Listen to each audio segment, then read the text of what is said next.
close your eyes for just a second. Okay, I want you to really picture this. You are standing right in the middle of Rome. Oh, and it is hot. Unbelievably hot. It is the absolute peak of July. The Italian sun is just, scorching down on you. Yeah, radiating intense heat right back up off those ancient cobblestones. Exactly. And you are staring up at the massive, iconic travertine arches of the Colosseum. It is such an awe-inspiring moment. It really is. On one hand, you are completely awestruck. I mean, you finally made it. It's right there in front of you. Right. But on the other hand, you are probably feeling completely overwhelmingly intimidated. Oh, totally. There is sheer chaos. You've got vendors shouting at you and just thousands of people swirling around. It is absolute sensory overload in the most ancient setting possible. I mean, the scale of the architecture, the relentless heat, the confusing layout. Yeah, the layout is so confusing. It's an environment that can easily break your spirit if you aren't prepared. It is just a lot to process all at once. And that is exactly why we are here today. Welcome to the Travel Podcast by ExcursionPass. So glad you're here with us. Today, we are taking a deep dive into the small group tours of the Colosseum, the Roman Forum, and Palatine Hill. The big three. The big three, exactly. We are your personal consumer advocates and travel experts, and we've walked these exact stones. We've sweat through that midday sun. I did a lot, honestly. So much sweat. But we know exactly what works and what completely fails. So today, we're looking specifically at the options from ExcursionPass and through Eternity Tours. Right, those are the main focus today. And our mission today is to anticipate every single doubt, every objection, and any anxiety you might have before you spend your hard-earned money on these experiences. Because the itinerary we are tackling today is immense. We aren't just talking about a casual walk in the park here. Definitely not a walk in the park. No, you are navigating the epicenters of ancient power. You're walking among millennial-old temples, these massive basilicas, and the ruined palaces where emperors actually lived and ruled. It is tense. It is. It requires a rock-solid game plan. So let's tackle the biggest illusion in travel right now, the DIY traveler mindset. Oh boy, here we go. I will be the first to admit it. Yeah. I used to be this person. I really did. We all did at some point. Right. I'd show up in an incredible European city, pull up Wikipedia on my phone, and think, well, why on earth should I spend 80 or 100 euros on a guide when I can just wander around? Just soak up the historical vibes on your own, right? Exactly. Be independent, save some cash.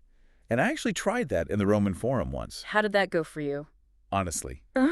I lasted about 20 minutes. Just 20 minutes. Yeah, before I was just staring at a broken column, feeling absolutely nothing but exhaustion and confusion.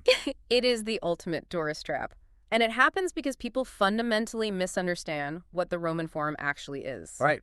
It is not a beautifully intact single-era building like, say, the Pantheon, where you can just walk in and instantly grasp the majesty of it. The Pantheon is easy. It has a roof. Exactly, it has a roof. The Forum is a dense, chaotic layering of centuries of history. And remember, it was buried under 30 feet of dirt for hundreds of years. 30 feet. Yeah. So people walk in expecting these pristine white temples, and instead, without context, it suffers from what so many disappointed travelers describe as the pile of rubble syndrome. A pile of rubble. It is tragically true. I mean, you see 3 Corinthian columns over here, and then a random chunk of marble in the dirt over there. Maybe some foundational bricks covered in moss. Right.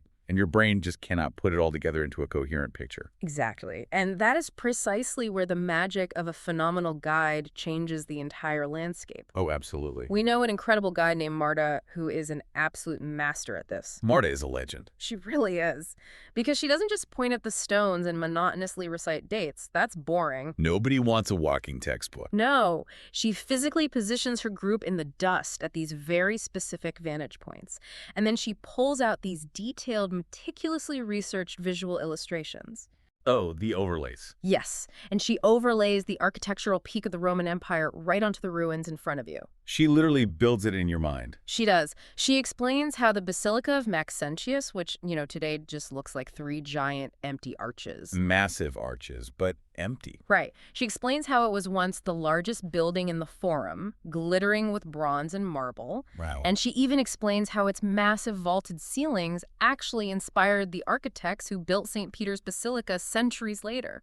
That completely reframes the experience.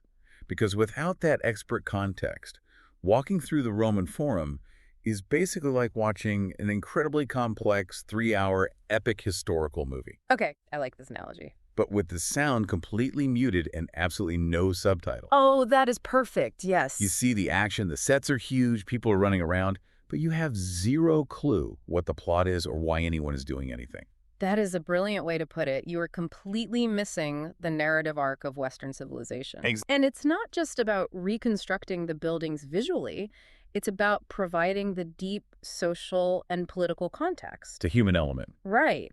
We often shadow Ricardo, a historian who leads some of these small groups, and he bridges that gap beautifully. Ricardo is amazing. When he takes you inside the Colosseum, he doesn't just talk about the gladiators as, action heroes. He connects the micro to the macro. Right, he explains the politics behind it. Exactly. He explains why the emperors funded these massive bloody spectacles in the first place. You keep the people happy. To control the psychology of the Roman mob, to distribute food, and to maintain their grip on power. He connects the political maneuvering of the Roman Forum right outside the walls to the extreme violence happening right there on the arena floor. It's all connected. Yep. But let me push back on this for a second, because I know the independent, budget-conscious travelers listening are thinking this right now. Bring it on. The archaeological park has actually added hundreds of new informational plaques around these sites in recent years. It have, yeah. So if I am a reasonably intelligent person, can I just stop, read the plaques, look at the ruins, and sort of piece the narrative together myself? I mean, I read books, I can read a sign. Look, you certainly could try. And to be fair, the plaques are definitely better than they were a decade ago. Okay. But here is the fundamental difference. A plaque gives you a static snapshot in time. Like just one moment. Right. It might say Temple of Saturn, rebuilt 42 BC. What a plaque doesn't do is synthesize the mechanisms of time. What do you mean by that? Well, a great guide explains exactly how and why these magnificent structures fell into ruin in the first place. Oh, the destruction part. Exactly. They explain how a forum was abandoned, how it literally became a cow pasture during the Middle Ages. A cow pasture? That's just wild to think about. I know. And how Renaissance popes eventually stripped the remaining marble to build their own opulent palaces. A guide gives you the living, breathing evolution of the space. A sign just gives you a noun and a date. Okay, that makes a lot of sense. So a guide solves the intellectual challenge. Yeah. But let's get real about the physical challenge. Oh, yes, the physical reality of Rome. Because understanding the history doesn't magically stop you from melting into a puddle on the cobblestone. It absolutely does not. The physical elements are a massive concern. If you're going in July or August, the heat is genuinely dangerous. It is a serious physical undertaking, and so many travelers underestimate it. They really do. You are signing up for a 2 to 3 hour walking tour.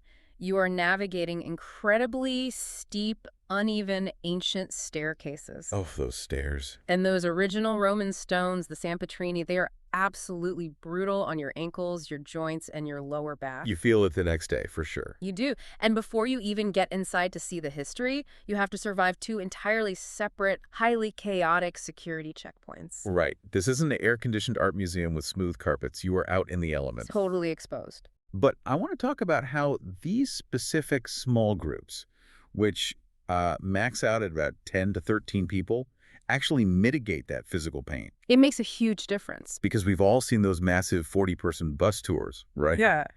With the exhausted guide holding up a little radio antenna with a flag, just dragging a small army through the dust. Oh, those massive groups are a nightmare for pacing, which is exactly why we always push travelers toward the small group dynamic. It's a totally different experience. It really is.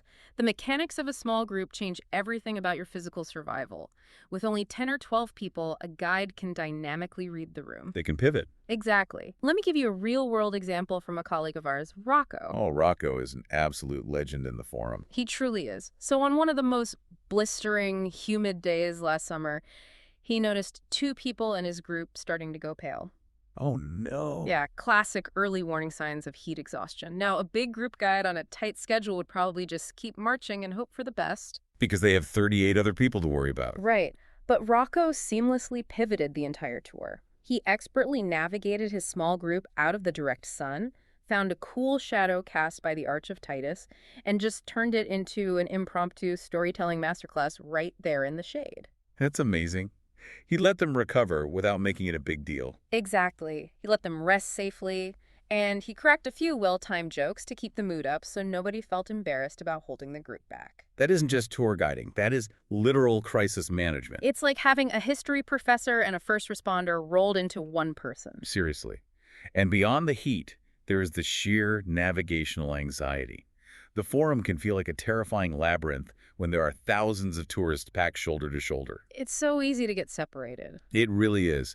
I remember this one situation with a traveler in the sources, a dad named Seth, who got tangled up in Rome's public transit and arrived late with his family. Oh, the transit in Rome can be so unpredictable. It's brutal. Usually, if you are late to one of these things, it's game over. You lose your money, you lose your tour. It is a nightmare scenario for a family vacation. But their guide, Donatella, was incredible.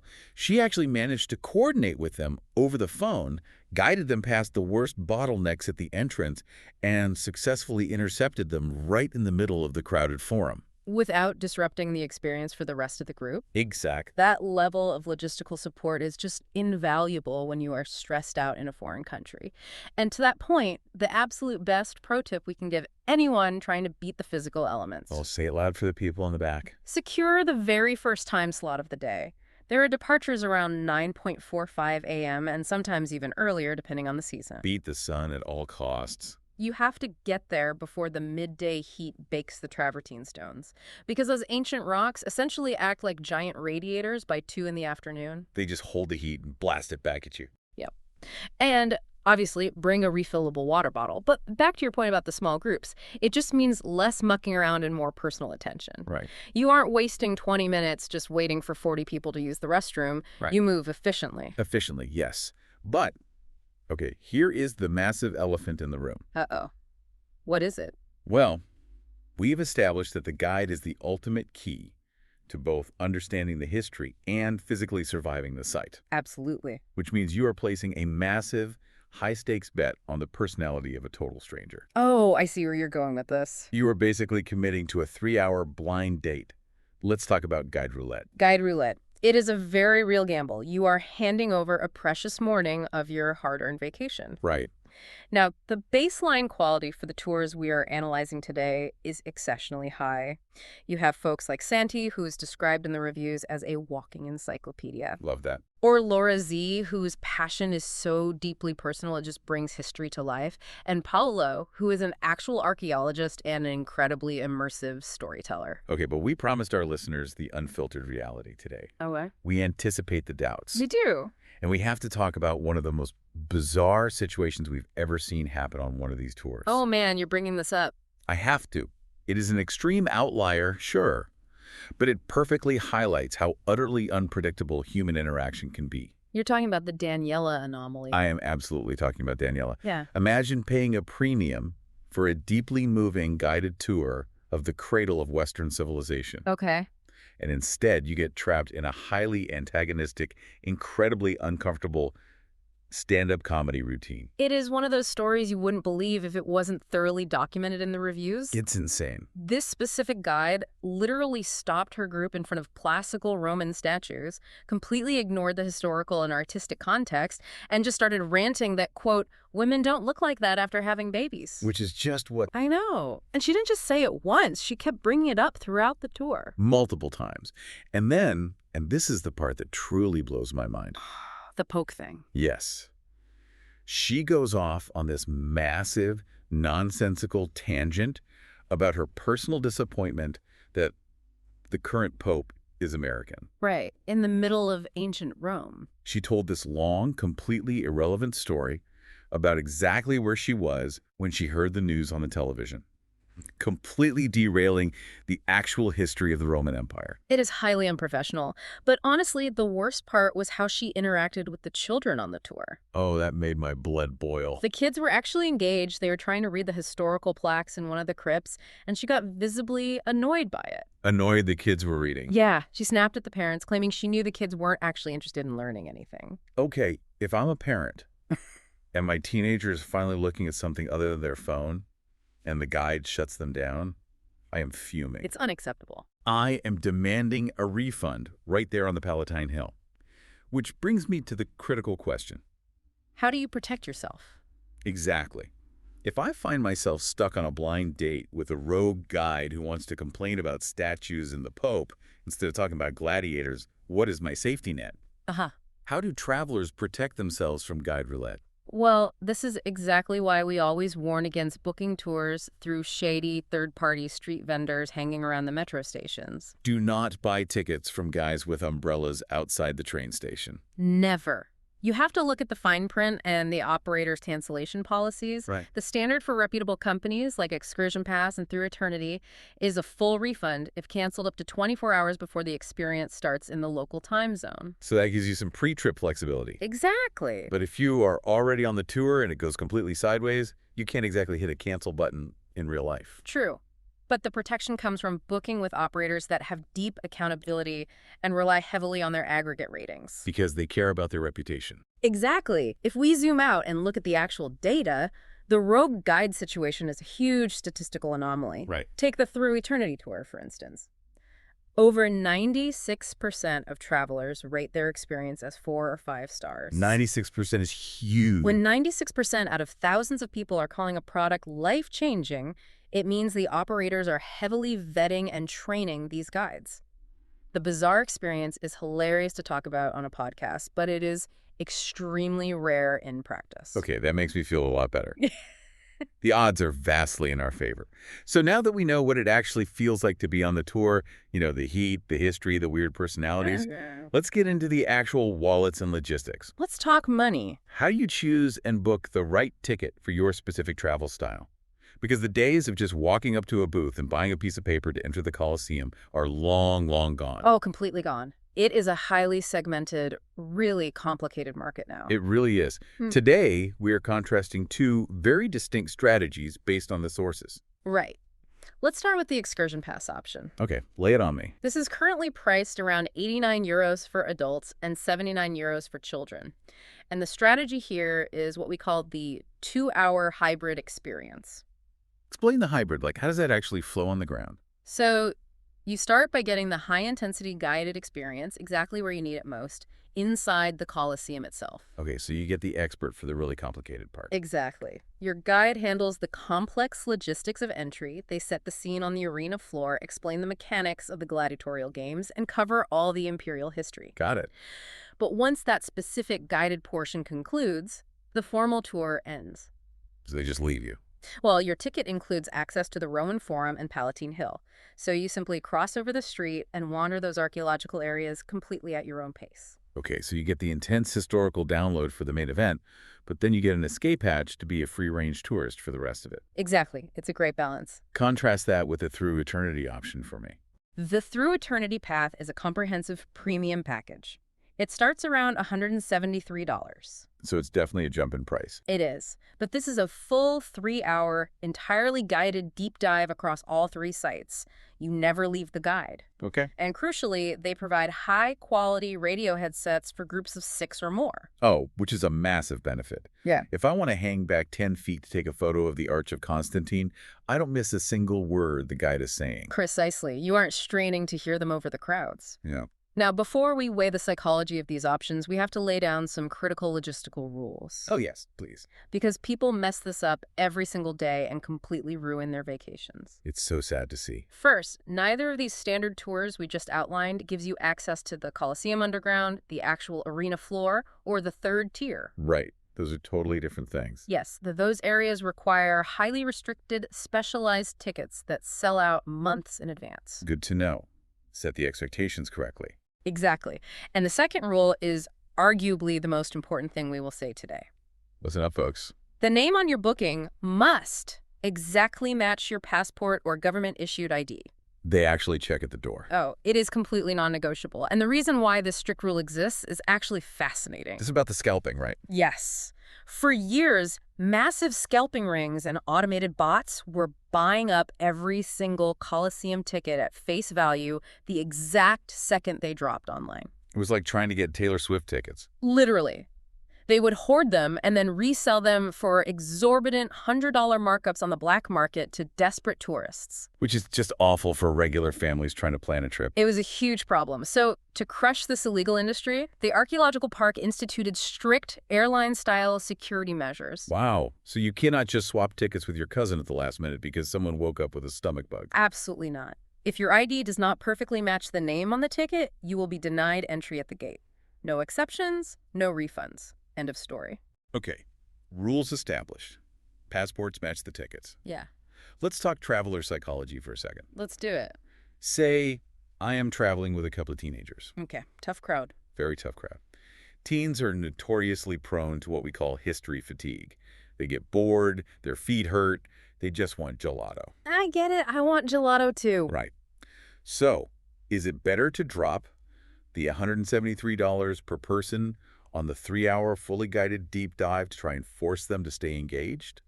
Or should I save the money, do the €89 hybrid tour, and just leave the forum early when they start rolling their eyes and complaining? It is the ultimate traveler's dilemma, honestly. It really is. On paper, the hybrid option seems much safer for unpredictable kids, you know? You get the Colosseum out of the way, and you have an easy escape hatch for the forum if things go south. Exactly my thought process. But this is where the value of a premium guide really shines. A deeply engaging guide actually neutralizes history fatigue. Oh, by being an entertainer. Exactly. Think back to Donatella.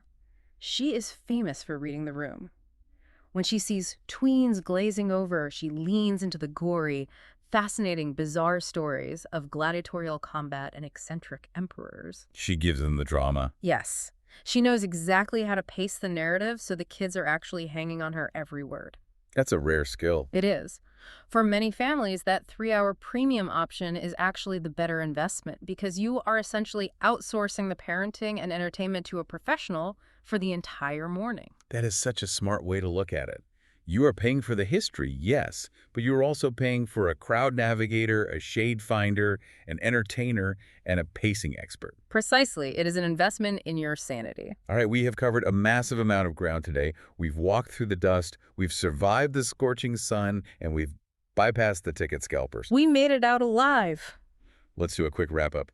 A small group guided tour, whether it's the hybrid excursion pass or the fully immersive Through Eternity option, is unequivocally the ultimate shortcut to truly experiencing ancient Rome. It completely cures the pile of rubble syndrome, where everything just looks like broken rocks. It protects you from the absolute physical and logistical exhaustion of trying to manage a chaotic, heavily crowded historical site entirely on your own. You just can't do it alone and expect to have a good time. No, you really can't. You have an expert managing the time, the shade, and the story. So, a few final survival tips before you pack your bags. Mm-hmm. Wear the absolute most comfortable walking shoes you own. Yes, please. Do not wear the cute strappy sandals you bought for Instagram. Your ankles will hate you forever. Leave them in the hotel room. Bring a refillable water bottle and triple check that the names on your booking match your passports perfectly. Perfectly. And before we sign off, I want to leave you with one final sort of provocative thought from the source material. Oh, I love these. Lay it on us. Right now, as we approach the Jubilee year in Rome, you are going to see some scaffolding and tarks actively set up around these monuments. Yeah, they're undergoing massive restorations, right? Which usually makes people groan. I mean, nobody wants to see ugly scaffolding in their vacation photos. It can be disappointing. But I challenge you to reframe how you look at it. How so? When you walk through the Roman Forum, you aren't just visiting a static, dead museum locked away behind glass. Right. Because of these active restorations, you are walking through a living, breathing archaeological site. Right beneath your feet, new history is literally being uncovered, stabilized, and preserved in real time. That's actually really cool to think about. The Rome you see today is fundamentally different from the Rome someone saw 10 years ago, and it will be completely different from the Rome someone sees 10 years from now. You are actively participating in the timeline. That is incredible. It's a special moment to be there. So the next time you're standing under that scorching Italian sun, staring up at those massive arches, just remember, you aren't just looking at history, you're standing right in the middle of it. Well said. Thanks for joining us on this deep dive, and we will catch you on the next one here at the Travel Podcast by ExcursionPass.